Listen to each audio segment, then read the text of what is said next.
Well, hello YouTube! In today's video we're going to look at whether or not IMX or veve NFTs essentially are really NFTs, and does it really matter? But anyway, before we get into that, let's go over to the main screen so we can see what's going in the world of crypto and all that kind of good stuff. Let's get into it, shall we?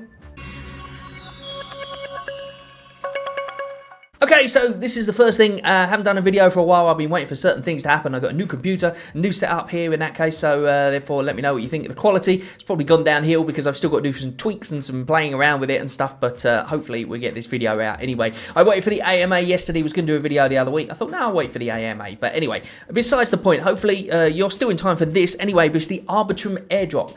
If you haven't got your Arbitrum airdrop, if you're entitled to it, then make sure you go along to the Arbitrum site. I will leave the details in the comments below. Be careful, there is a few YouTube videos going around. It's where the scammers take over somebody else's channel with like quite a lot of followers on it, and they then put up videos about these different airdrops, and they're actually leading you to a completely different site and a place where you can get your wallet completely wiped. So therefore make sure you do go to the correct site. Okay, if you don't trust me, I'm going to leave it in the comments anyway, but if you don't trust me, then make sure you go to CoinMarketCap whenever you are doing any site to do with any token with an airdrop, or where you have to put your wallet details in. Make sure you go to coinmarketcap.com so that way you can get the exact details of the site for real, rather than just googling it, because you never know what you're going to get. But the reason I say that is because I saw a few airdrop videos because I was looking for the site myself, and I was like, that one looks weird, so I didn't go to it, and then I went to CoinMarketCap, checked it all out, etc, etc. You want to go to the correct site. So I digress. Arbitrum Foundation, they are currently doing an airdrop. I did probably, you remember, a while back when I did a video on it, I was getting some free NFTs from different places. I was just trying it out. I was just going on the Treasure ecosystem, Treasure DAO, and I was just, you know, trying it out. I was getting some free NFTs, wasn't paying any money for them, only gas money, that kind of thing. And because I did that at the time, I actually became eligible for this Arbitrum airdrop. So it was absolutely brilliant. So I got a couple of $1,000 worth of stuff just given to me the other day, which was kind of crazy to me. So therefore, if you haven't claimed your Arbitrum airdrop, make sure you go and check to see if you're eligible by going to the site, and well done to you if you get it. Incidentally, there is another one as well based on Arbitrum, which is the AI Doge. Now I don't know whether you want to risk it or not. I personally went along and just got it. I think I got like $20 worth or something like that, and I'm just going to keep it in my wallet. I heard a few people talk about it. Again, I went to CoinMarketCap, I checked out the website there. However, important with these airdrops and things like that, you never know what permissions you're going to give inside your wallet and all that, so always check your permissions, and also make sure you use an empty wallet. Obviously, if you have to prove that you've done the AI thing, then make sure the Arbitrum airdrop, because you were entitled to this AI Doge if you did the Arbitrum airdrop. So therefore, make sure you clear everything out of your wallets before you go and connect. That's very important, because if you've got something in there and it happens to be a scam later on down the line, or if it happens to be a scam now, I don't know for sure, then at least you haven't got it anywhere that is going to, you know, cause mishaps in your wallet or whatever. So that's all I can say on that one, but if you do manage to get the airdrop, then good luck to you.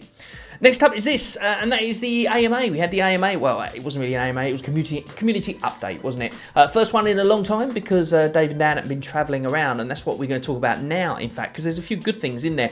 Now, the community update, in my view, can kind of basically be summed up in a way of saying, everyth's coming, just keep holding, be patient, and buy more stuff. That's basically what they were saying. They were saying that, you know, they've got a lot of talks in the moment for different things. They've got a lot more developers on board. They are moving down the line some of the stuff that they are doing, like the KYC. They're going to move it from the front to sort of roundabout in the middle. We've talked about this before anyway, so that way they can onboard users easily, and I guess a lot of bots as well. But, you know, at the end of the day, they have to sell them, but they can still go through a KYC account. It's all up in the air, isn't it? There's not much we can say about it really, because bots always find a way anyway around it. But it's good in a way that they're taking that KYC out the front, because it means that these tens of thousands of users, which Dan kept on saying quite a lot. And incidentally, somebody on Twitter, I think it was Hello K, pointed out that when you reinstall the app, that actually classes as a re-download or whatever. So I guess when they're pushing out these updates all the time, every 2 weeks, and people are re-downloading it and reinstalling it, it means that the actual community that is there who's doing it classes as 4 or 5 downloads every single month because of the fact that they're re-updating. And then of course you had that issue where people were getting booted out and they had to re-download the app and all that kind of stuff. So, you know, is there actually tens of thousands of users coming into the app every single day? Well, from the different metrics that we have from the user base, I would say no, but, you know, who am I to say that's the case? But anyway, I digress. So, yeah, they were talking about that. They were talking about, they showed the Veveverse thing, which is pretty cool. You can see it just there. We did see this anyway at, I think it was Decon or something like that, if I remember rightly. And they walked around. Now, one thing, I don't remember these ones here with the little skull and the little devil head and the thingy. So maybe you can correct me if I'm wrong in the comments below. Or maybe that is somebody who's made up those things using... you know, using other ones as well, because is that Red Skull? No, I don't know. I don't know them ones. I don't recognise those collectibles, so maybe I'm wrong on that one, and maybe they are actually collectibles in the app, because I kind of stopped collecting for a while anyway, so therefore maybe I missed those ones somewhere along the line. So let me know in the comments what those ones are with the little thingies. I think it's like the ghosts of some kind, but then they've taken off their head and they've got a skull underneath, so I'm not sure where that one's come from. But anyway, so yeah, so there was nothing really too new on that one, apart from the fact that they're just saying it is coming. They did say it was going to be coming soon. They did put, I think, 20 users in the beta, and then they've said there's been issues, and bear in mind, this is nothing really to do with veve as such. It's probably more to do with the Cavernous, I think they're called, if I remember rightly, because they essentially are doing the Veveverse, and pretty much veve white labels everything, don't they? So therefore, they're just white labeling it, really. They're just putting their own stint on it, and they're putting it in there. So therefore, it's really up to the development of the other company. And then veve have then got to put their own thing into it and then, you know, match their code up or whatever they do. I don't know much about coding, but the point is that there's probably a lot of stuff they need to do and need to sort out. And if there's a delay in Cavernous themselves, which I believe there was a delay for them, then that automatically means there'll be a delay for veve as well. But of course they are behind, and, you know, it's coming. Basically, they were saying it's coming, everything's happening, blah, blah, blah.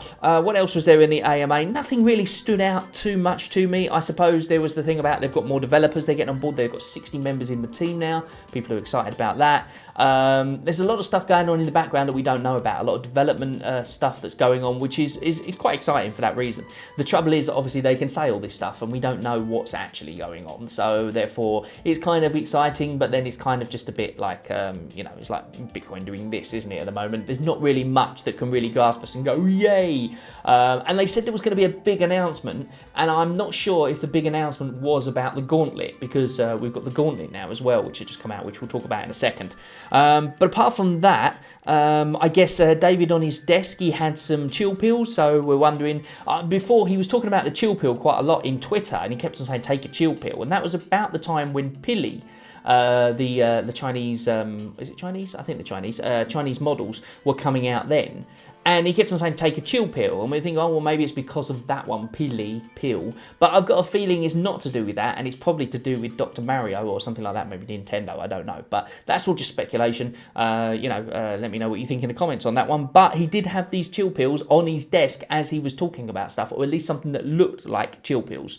So it stands to reason that maybe he wasn't talking about it in the terms of Pili, and it just so happened, and he was kind of hinting at it then, and now that's going to be the case. Now, does it matter if we get Nintendo? Well, it's huge, obviously, it's great, but is it going to make a difference to veve in the start? Maybe not, because at the end of the day, we got Sesame Street the other day, we didn't get a massive influx of users, and we've had other things as well, we didn't get a massive influx of users. At the moment, it seems to be the same people buying the same stuff and then rotating it around. So, you know, how long is that going to last? Hopefully, the new ones are going to come in. They did say they've got new people going to be working on advertising, and that's going to be, so when advertising, it's starting, or it's already been starting anyway, but, you know, advertising is only as good as the people that want to see it. You could advertise to, you know, 50,000 people, and if no one wants to buy it, then that's it, isn't it, basically? So therefore that'll be interesting to find out, and you know, it's all good stuff, everything's coming, it's just going to take a little bit longer, basically. So yeah, the AMA was, you know, it was alright in my opinion. It wasn't massively bullish, but then it wasn't massively bearish either, so that's what I kind of think.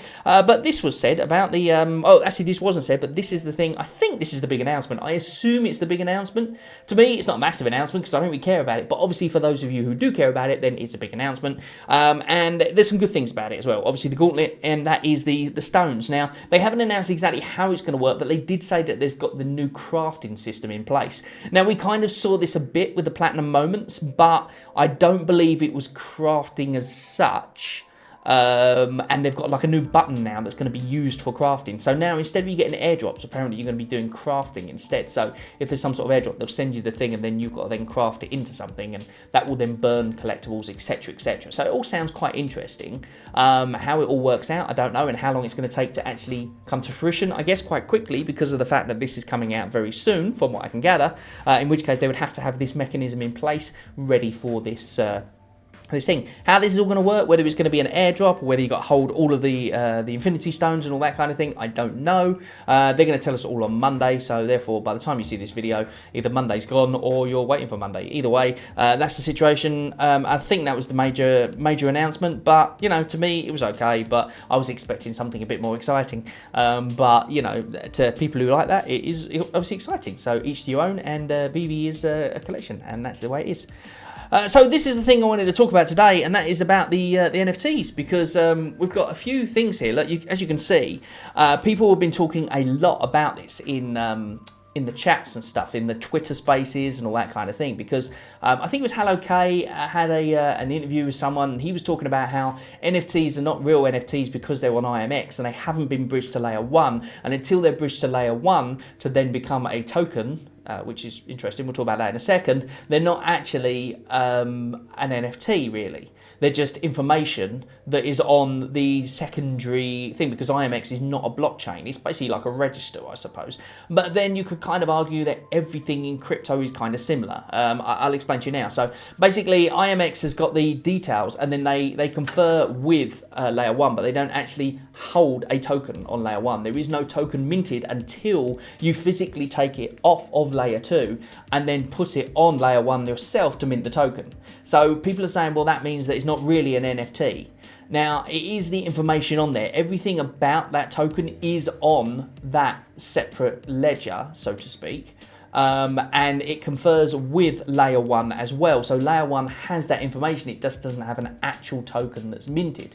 And that's what people are saying, well, then it's not a token, it's not an NFT. However, the interesting thing is that most NFTs are not actually tokens, and they're not on-chain either, as we can see here. Back to the on-chain versus off-chain topic, IPFS still isn't a perfect solution. So basically the way NFTs work, as you probably know now, is that you're basically buying a receipt almost, and that is pointing to the asset, the same as it is on veve. So the actual thing that you're buying, even though it's carbon neutral, blah, blah, blah, you're pointing to an asset. And this is something that Hello K was talking about as well, when he said that they're saying that it's carbon neutral because obviously when you do the transaction and everything, and it's carbon neutral, but they're not talking about the amount of power it uses on the phone in order to access this asset, which is kind of an interesting one. But then at the same time, it's getting a bit too far-fetched, isn't it? Because at the end of the day, you could say, well, then everyone should stop using their phones because they're probably using more power in general. If everyone stopped having phones and that sort of thing, then the world would be a better place. But that's besides the point. I digress. So the point is that when it's on the IPFS, it's basically on a secure server somewhere that supposedly can't be changed, which is not actually true as well, because you can always access it, or the person who set up the smart contract in the first place can access it. And this has been proven, so you never really own anything. So when they say, oh, you want to own it, it's a token on Ethereum and we want to own it, we want to have it in our wallet so it can't be changed, that's all rubbish, because as you can see, the old, what they called goblins, Goblin Town, they have now been basically rugged, essentially. The PFPs at least anyway have been rugged, and they've been replaced with this middle finger, which I think is quite funny. But obviously those people have paid a lot of money for the art. It just proves that you're not really paying for the art, I guess. You're paying for the fact that you've got a receipt that says that you own something. And you're really paying for the community and stuff anyway, aren't you, and the stuff that goes with it. But basically, it got rugged for this middle finger, and that was so that they could take some, what's it called, like a percentage. Because of the whole OpenSea and Blur and all that kind of thing, it's very hard for people to take percentages anymore when the things are sold on, or whatever, royalties I suppose you would call them, wouldn't you? So therefore, because of that, they have now brought out a new contract, and they rugged the picture and put up this thing instead, and obviously that got people up in arms. But the interesting thing, or more interesting thing about this, is that people are saying, well, if you put it onto layer 1, as in like Ethereum, then that makes a token, and then that means that you've actually got an NFT. And from what I can gather, this isn't true anyway. Because when you think about it, when you go to your wallet and you look, and people are saying, oh, I want that NFT because I want that token in my wallet so that I own it. Well, that is not the case with NFTs on Ethereum anyway. In fact, there's only a couple of blockchains where that is the case. I'm sorry if you can hear the bells in the background there. But yeah, there's only a couple of blockchains where that is the case. I know Cardano is now one of them. Obviously you've got, or I'm not sure what other ones you've got, but you've got a couple of them, and they're starting to sort of come to fruition now where you've actually got a token and you can move that around, because as it stands at the moment, Ethereum NFTs are not a token, they are on a smart contract. So there's no actual real tokens that are made. Every single smart contract has been allocated a space essentially for invisible tokens. So even though it says in numbers that there is amount of tokens, there's not actually any real tokens. As in, every time your wallet, whatever you've got in your wallet, you have nothing in your wallet. All your wallet is doing is connecting to point to where that thing is stored. So by smart contract. So essentially, when you have your MetaMask, there's nothing in your MetaMask. That's why if your MetaMask was to be wiped off your computer, you can open it up on another computer and it wouldn't be lost, because it means that your token has not disappeared, because it's the smart contract. So there's not really any token there either. So by that very standard, you could argue that the Ethereum tokens themselves aren't actually tokens. They're just a piece or a number on the blockchain that says there are tokens that exist. By that very standard, IMX is exactly the same. It's just a number on a ledger, because it's not a blockchain, that says that the token exists on layer 2. So really, I don't think it matters whether or not that information is on layer 2 and communicating with layer 1, or whether information is on layer 1, because there's still no token associated with any of the NFTs, no matter whether you've got a Bored Ape or whether you've got something on IMX or something on Polygon. There is no token associated. The only thing that has tokens are certain blockchains, and we're not getting into them because I can't remember all of them, but I know Cardano is definitely one of them, where now if you have a token minted on Cardano, you actually have a physical token that goes to your wallet. So therefore, if you were to lose access to your wallet, essentially, then you've essentially lost that token, haven't you? When you send it to someone, you're actually sending that physical token. And that's one of the reasons it's so easy for people to get their wallets hacked and cleaned out as well, because on Ethereum, it's all done by smart contracts. So all someone has to do is manipulate another smart contract, which will then tell that smart contract, hey, I've got access to all of your stuff. And then they will automatically be given access. There's no actual tokens that change hands, they just get access for it. So therefore, in my opinion, doesn't really matter. It's all semantics at the end of the day. When people are arguing about whether or not it's a real NFT on a real blockchain, or whether it's just information on the ledger, it's information on both sides, and that is that.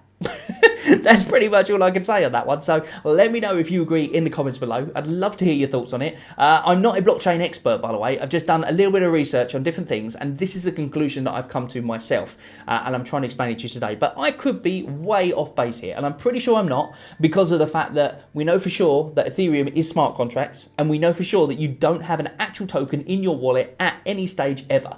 So, you know, and that's why it's so easy for hackers to thingy. Incidentally, there is a thing in Trust Wallet at the moment. If you've got the Trust Wallet browser extension, then please make sure you redo another wallet from now on, because there has been a exploit that's been found that if you had the Trust Wallet browser extension, like MetaMask essentially, it's very easy for a hacker or a scammer to be able to compute exactly what your passcode is, go in there and take everything out of it. So therefore, if you have got a Trust Wallet browser extension, then make sure you read up on this thing. I'll put it in the comments below so that way you can see, but just, I guess, just reinstall that. Make sure you move everything out of your wallet and then reinstall it so you've got another passphrase, because they've now fixed that element that was bad. But the trouble is that because it's from such a long time ago, and it was only found fairly recently, it means that a lot of people who opened up these wallets, you know, a year ago or something, are still exposed to this vulnerability.